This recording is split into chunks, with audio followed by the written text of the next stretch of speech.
Hello students, myself Ankika Jha, your English teacher from Economics classes. I am here to guide, support and inspire you in your every step with the passion of education and commitment of your success. अगर English बोलना नहीं आता तो अब सीख लो और अगर score नहीं कर पाते हो तो अब स्कोर कर लो।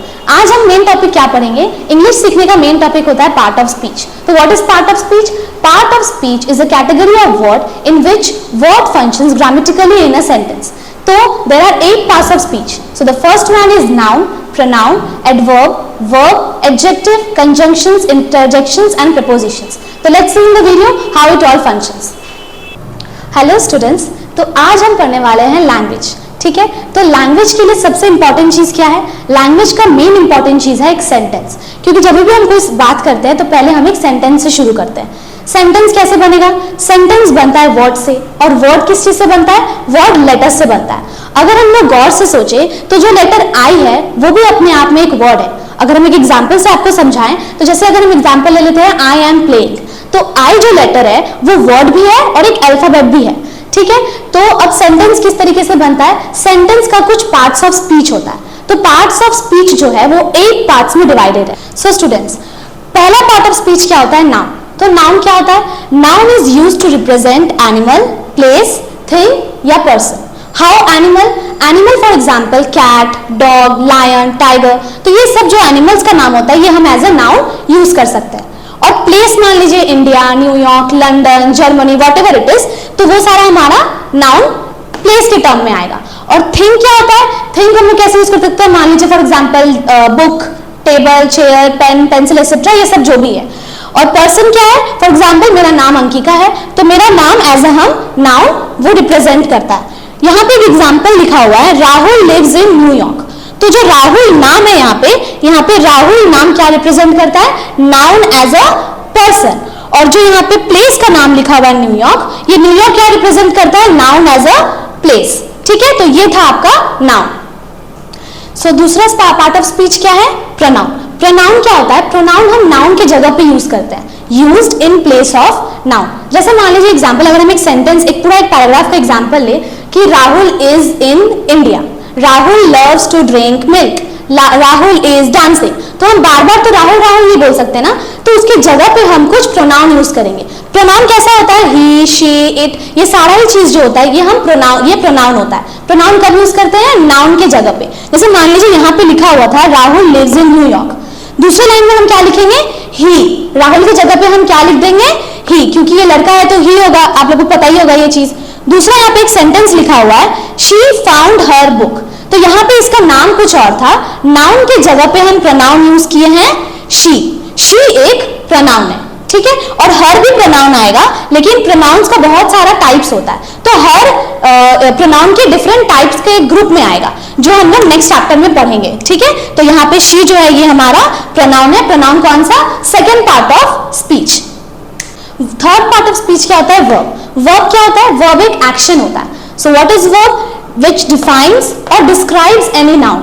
अब नाउन को जो डिफाइन या डिस्क्राइब करेगा वो होगा हमारा वर्ब। वर्ब क्या है? एक एक्शन। अगर मान लीजिए ये जो राहुल है, ये राहुल क्या करता है? राहुल इंडिया में रह के कोई काम कर रहा होगा, तो वो जो वो काम कर रहा है वो होगा मेरा वर्ब। वो जो एक्शन है वो मेरा वर्ब होगा। शी फाउंड हर बुक, ये बुक क्यों फाउंड करना चाह रही होगी? ऑब्वियसली रीडिंग के लिए, तो रीडिंग क्या है? मेरा काम है, तो रीडिंग मेरा क्या हो जाएगा? वर्ब। तो ये जो रीडिंग है ये मेरा क्या डिस्क्राइब कर रहा है? नाउन को डिस्क्राइब कर रहा है कि नाउन क्या एक्शन कर रहा था या क्या एक्शन करेगी।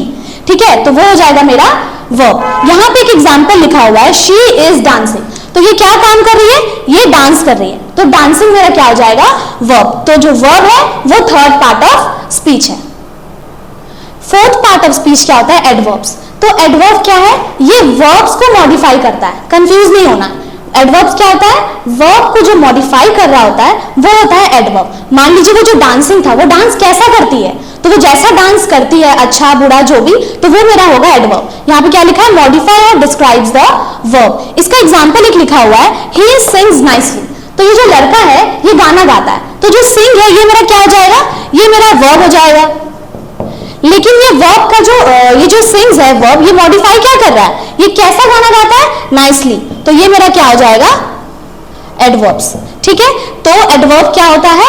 इनडायरेक्टली या डायरेक्टली ये वर्ब को मॉडिफाई करता है कि वो जो एक्शन हो रहा है वो कैसा, किस तरीके से एक्शन हो रहा था। ठीक है, फिफ्थ पार्ट ऑफ स्पीच क्या होता है? एडजेक्टिव। एडजेक्टिव क्या होता है? डिस्क्राइब या डिफाइन द नाउन। जैसे कि एडवर्ब हम लोग को क्या डिफाइन कर रहा था? वर्ब को। वैसे ही एडजेक्टिव किसको डिफाइन करेगा? एडजेक्टिव नाउन को डिफाइन करेगा कि वो जो भी इंसान है, ही, शी, राहुल, माहुल, जो भी है, ठीक है, तो वो किस तरीके का वो जो नाउन डिस्क्राइब कर रहा है। मान लीजिए एग्जांपल यहाँ पे क्या लिखा है? This shirt is very big. तो यहाँ पे जो शर्ट है ये हमारा नाउन है। कौन सा नाउन है? It represents the noun of thing. ये थिंग वाला नाउन है। तो यहाँ पे ये क्या करेंगे? ये जो शर्ट है मेरा ये नाउन है और ये बिग क्या हो जाएगा? ये मेरा हो जाएगा एडजेक्टिव। ठीक है, तो यहाँ पे एक कंफ्यूजन वाला चीज है। क्या चीज है? देखिए, एडवर्ब किसको मॉडिफाई करता है? वर्ब को। और एडजेक्टिव किसको डिफाइन करता है? एडजेक्टिव डिफाइन करता है नाउन को। तो अगर क्वेश्चन ऐसे आए कि ही सिंग्स नाइसली, तो नाइसली मेरा एडवर्ब नहीं आएगा।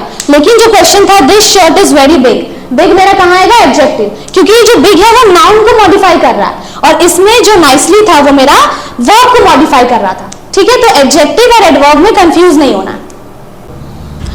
अब सिक्स्थ पार्ट ऑफ स्पीच क्या होता है? प्रीपोजिशन। तो what is preposition? Preposition is used before noun और प्रोनाउन। ये हम नाउन या प्रोनाउन के पहले यूज करते हैं। यहाँ पे एक एग्जांपल लिखा है, कम इनटू द हाउस। तो ये जो मेरा इनटू है ये मेरा प्रीपोजिशन है। प्रीपोजिशन भी बहुत सारे तरीके का होता है, इनटू, अक्रॉस, बिहाइंड, ये सारी चीज प्रीपोजिशन होता है जो हम प्रीपोजिशन वाले चैप्टर में नेक्स्ट दिन पढ़ेंगे। ठीक है, तो यहाँ पे हम क्या समझे हैं कि नाउन या प्रोनाउन के पहले जो वर्ड यूज होता है वो होता है प्रीपोजिशन। इस एग्जांपल में इनटू मेरा प्रीपोजिशन है। ठीक है, समझ में आ गया? सिक्स्थ पार्ट ऑफ स्पीच क्या होता है? कंजंक्शन। कंजंक्शन एक बहुत ही इंपॉर्टेंट पार्ट ऑफ स्पीच है। ये क्यों यूज होता है? ये हम लोग को सेंटेंसेस को ज्वाइन करने में यूज होता है। अगर मान लीजिए हम ये बोलते हैं she was in hurry, she was late, तो सेंटेंस में कुछ समझ नहीं आया, तो इसको हम कैसे जोड़ेंगे? She was in hurry because she was late. तो यहाँ पे क्या है, सेंटेंस लंबा है, दो सेंटेंस को जोड़ने के लिए हम एक वर्ड यूज किए हैं बिकॉज। तो बिकॉज मेरा क्या हो जाएगा? कंजंक्शन। कंजंक्शन भी बहुत सारे तरीके का होता है, बिकॉज, एंड, बट, सो, ये सारी चीज कंजंक्शंस में आता है। यहाँ पे एक एग्जांपल देख लीजिए, they bought apples, pears and bananas। तो यहाँ पर हम ऐसे लिख सकते थे, they bought apples, they bought pears, they bought bananas।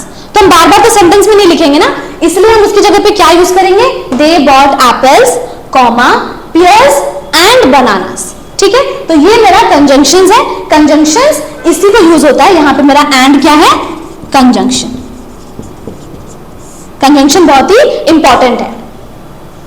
तो लास्ट पार्ट ऑफ स्पीच क्या है? Eighth part of speech, interjection. तो इंटरजेक्शन क्या होता है? Interjection is used to express a feeling, request और demand something. For example, hurray we won the match. तो यहाँ पे ना एक फीलिंग एक्सप्रेस किया जा रहा है कि हम बहुत खुश हैं कि हम मैच को जीत चुके हैं। तो ये जो हुर्रे है ये मेरा किस में आ जाएगा? इंटरजेक्शन में। तो इंटरजेक्शन जो लास्ट पार्ट ऑफ स्पीच है ये हमारा फीलिंग एक्सप्रेस करने के लिए आता है। ठीक है, तो ये इंटरजेक्शन लास्ट था, ये वाला मेरा हुर्रे क्या है? इंटरजेक्शन। यहाँ हमारा पार्ट ऑफ स्पीच खत्म होता है। आप लोग को खाली एडवर्ब्स और एडजेक्टिव में कंफ्यूज नहीं होना है। हम वापस से बता दे रहे हैं, एडवर्ब कब यूज होता है? Adverb is used to describe और डिफाइन दी वर्ब। लेकिन एडजेक्टिव कब यूज होता है? Adjective is used to describe और डिफाइन दी नाउन। ठीक है, अब आप लोग ये पढ़िएगा, एक्सरसाइज सॉल्व करिएगा, नेक्स्ट दिन वापस से आएंगे नाउन पढ़ाने।